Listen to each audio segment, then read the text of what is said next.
बोल जयकारा बोल मेरे श्री गुरु महाराज की जय। श्री अमर ज्योति दर्शन ग्रंथ श्री आनंदपुर मोती बाग। लीला स्थली महापुरुषों की मोती बाग उद्यान, नक्शा जिसका उत्तराधुर से सतगुरु दया निदान।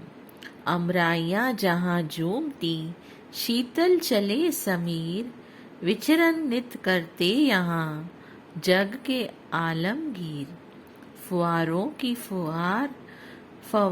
की फुहार से बहती नित अमृतार, रंग बिरंगे पुष्पों से कर रहा ऋतुराज श्रृंगार।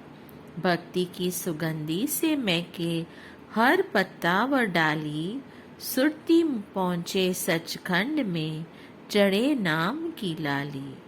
कोयल मीठे राग सुनाए, नाचे मोर चकोर, अद्भुत अनुपम रचना देखकर प्रेमी होवे विभोर। श्री आनंदपुर को नूतन साज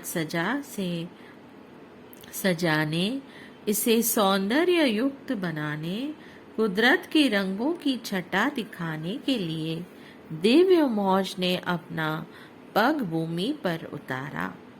श्री सद्गुरुदेव जी महाराज श्री तृतीय पातशाही जी ने मोती बाग में अनुपम लीलाएं कर इसे विशेष बनाया था।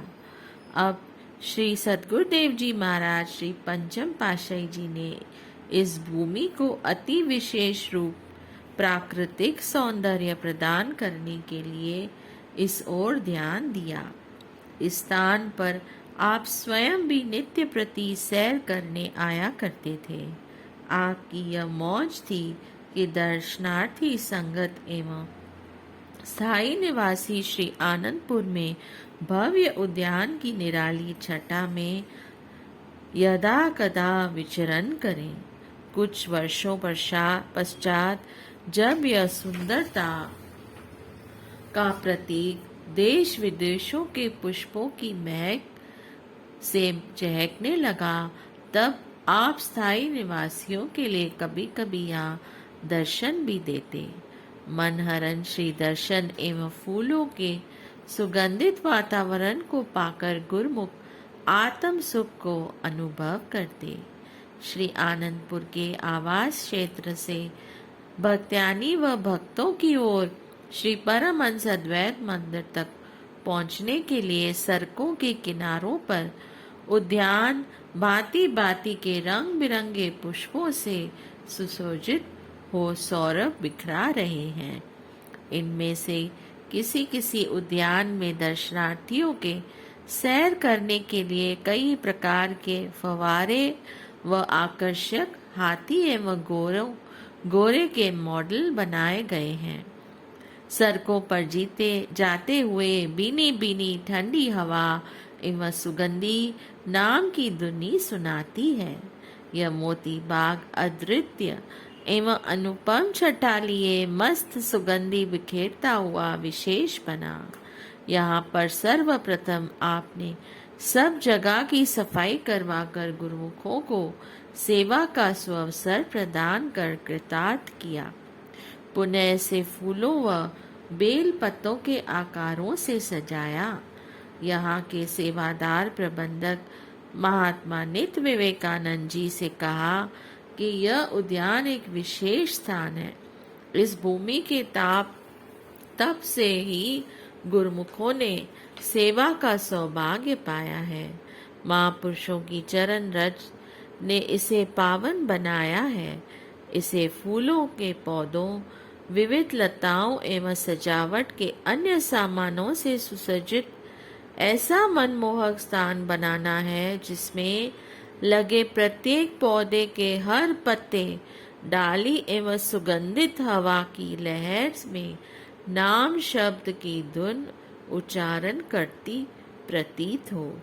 यहाँ आते ही सुरती दिव्य धाम के सुख की अनुभूति करते हुए एकाग्र हो जाए। इसकी धरती पर कहीं भी घास फूस की तनिक तिनके व कांटे दिखाई न दे। आपने स्वयं भी इसमें अनेक प्रकार के फव्वारे व रंग बिरंगी अति सुंदर लटाएं लगवाई, लाइटें लगवाई। बैलों व पत्तों से बनी हुई पशु पक्षियों की आकृतियां एवं पहाड़ी के समान एक और ऊंचाई पर भव्य दृश्य बनवाया। आपने जब पश्चिमी देशों लंदन, कनाडा, अमेरिका आदि देशों स्थानों को कृतार्थ किया तो वहां के प्रसिद्ध फूलों की कलमें या मोती बाग में लगवाई।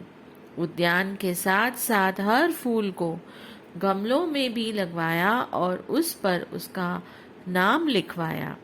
यहाँ पर मोर, तोते और भंवरे प्रातः समय आकर अपनी सुरीली आवाज से सुनाकर श्री आरती पर जाते हुए गुरुमुखों का ध्यान बरबस की ही अपनी ओर आकर्षित कर लेते हैं। दर्शनार्थी संगते नाचते हुए मयूरों को देखती हैं। अमराइयों की ठंडी हवा एवं कोयल की मधुर कूकू की आवाज सुनती हैं तो अनायास ही उनके मुख से निकलता है कि योनि चाहे कोई भी हो, परंतु महापुरुषों के दरबार में इनका सानिध्य पाकर हर कोई खुशियों में फूला नहीं समा रहा। स्थायी निवासियों को अब आपने कई बार मोती बाग में श्री दर्शन देकर कृतार्थ किया। एक बार दोपहर को लगभग 11 बजे सभी गुरुमुखों के लिए श्री दर्शन खुले। भक्तजन कई बार भक्ति प्रेम से सराबोर नाटिकाएं श्री चरणों में प्रस्तुत करते। इस अवसर पर भी कुछ भक्तजनों ने ब्रह्मा जी, शिव जी, देवर्षि नारद, देवराज इंद्र एवं ऋषि मुनियों का वेश धारण किया। यह सब देवता प्रभु चरणों की लालसा लिए मोती बाग के द्वार पर खड़े हैं। सभी भक्त महात्मा जन भी उसी द्वार से अंदर प्रवेश कर रहे थे। एक भक्त जी को ब्रह्मा जी ने विनय की कि यह चारों वेद श्री चरणों में भेंट करना चाहते हैं और इसलिए श्री दर्शनों के लिए आज्ञा चाहते हैं। भक्त जी ने कहा कि आप वेद भेंट करेंगे, परंतु किसके लिए? हमारे महाप्रभु श्री परमहंस दाता दयाल जी सभी विद्याओं के सागर हैं, सिरमौर हैं। सागर को बूंद की क्या आवश्यकता है? हम भक्तों को उन्होंने एक ही शब्द में समस्त वेदों का सार तत्व समझा दिया है। हमें और अधिक जानकारी या पढ़ने लिखने से अब कोई सरोकार नहीं। एक शब्द गुरुदेव का जाका अनंत विचार, पंडित था के मुनि जना वेद न पावे पार। ऐसा कहते हुए वह भक्त जी आगे की ओर बढ़ने लगे। तभी भगवान शिव जी ने उन्हें अपनी विनती सुनाते हुए कहा कि मेरी चाहना केवल श्री प्रभु जी के दर्शनों की है, अतः श्री चरणों में प्रार्थना करना कि मुझे श्री दर्शन देकर कृतार्थ करें। भक्त जी ने कहा कि अवश्य आप यहाँ द्वार पर ही प्रतीक्षा करें, मैं श्री चरणों में आपकी विनय पहुंचा देता हूँ। उधर देवराज इंद्र पारिजात वृक्ष अपने हाथों में लिए खड़े थे, जिसके लिए एक एक पुष्प में समस्त रिद्धियां सिद्धियां व्याप्त होती हैं। उन्होंने भी एक भक्त जी से विनय की कि वे इस वृक्ष को श्री चरणों में भेंट करना चाहते हैं। भक्त जी ने कहा कि हमारे श्री गुरुमा जी के मोती बाग का प्रत्येक फूल पारिजात है। ऐसा कहते हुए वह भक्त जी भी मोती बाग में चले गए। भक्त जन परस्पर चर्चा करने लगे कि ये कौन अनजान व्यक्ति आज यहाँ पर आ गए हैं। कोई स्वयं को ब्रह्मा जी, कोई शिव जी, कोई मुनि नारद और कोई देवराज इंद्र बता रहे हैं। लगता है कि ये सब देवता आज एकत्र होकर यहाँ आए हैं और इन्हें अंदर आने की श्री आज्ञा प्राप्त नहीं हुई है। इस प्रकार परस्पर वार्तालाप करते हुए कुछ ही देर में श्री प्रभु जी की कार मोती बाग के द्वार पर आ गई। कुछ भक्त एवं महात्मा जन भी साथ थे। श्री प्रभु जी मुस्कुराते हुए कार से नीचे उतरे और गुरुमुखों को फरमाया कि आप सब अंदर की ओर प्रस्थान करें। तत्पश्चात उन सभी देवता व ऋषि मुनियों को पास बुलाकर फरमाया कि घबराओ नहीं, अभी थोड़ी देर बाद आप सबको भी अंदर बुला लेंगे, तब आप अपना भाव प्रकट कर लेना। श्री दर्शन खुले। गुरुमुखों ने आनंद व खुशी में झूमते हुए भजन बोले। तब आपने फरमाया, कुछ प्रेमी बाहर खड़े हैं, उन्हें अंदर बुला लो। श्री आज्ञा पाकर वे सब अंदर आए और द्वार पर प्रतीक्षा करते हुए उन्होंने भक्तों को श्री आज्ञा के लिए जो विनय की वह भी सब कह सुनाई। अब श्री दर्शन के अनुपम नजारे एवं श्री कृपा को पाकर विनय की प्रभु हमें भी आपके पावन श्री चरणों में स्थान दीजिए। एक भक्त जी ने भजन आरंभ कर लिया। जे मैं हुंदा दातिया मोर तेरे बागांदा। श्री वचन हुए सभी देवी देवता ऐसे मनुष्य जन्म को पाकर प्रभु के साकार रूप के दर्शन करने को लालायित रहते हैं। सबने नाटक में देख ही लिया है। मनुष्य जन्म को पाकर अब आत्मा को परमात्मा में एकाकार करके लक्ष्य को पाना है। नाम की कमाई एवं भक्ति के साधनों में सतर्क रहकर उन्नति करनी है। मोर, चकोर, पक्षी तथा पेड़ पौधों ने मोती बाग में जगह इसलिए पाई है ताकि महापुरुषों के वातावरण में आने से इनकी 84 लाख योनियां यहाँ पर इसी योनि में ही कट जाएं।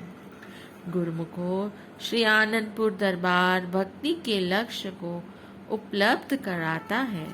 श्री परमहंसमान विभूतियों ने इसे तपस्या से परिपूर्ण कर मंजिल पर पहुंचाने के लिए बेमिसाल रचा है। यहाँ पर गुरुमुख प्रेमी पूर्व पुण्य अर्थात कर्म, धर्म, यज्ञ, तप आदि सीढ़ियों को पार करके आए हैं। भक्ति की यह सीढ़ी आखिरी सीढ़ी है जिस पर चढ़कर जीवात्मा सदा सदा के लिए परमात्मा से एकाकार होकर उसमें मिल जाएगी, आवागमन के चक्र से छूट जाएगी। इस लोक में आनंद सुख से जीवन व्यतीत करते हुए परलोक भी संवार लेगी। महापुरुषों की वाणी है, जिन्हीं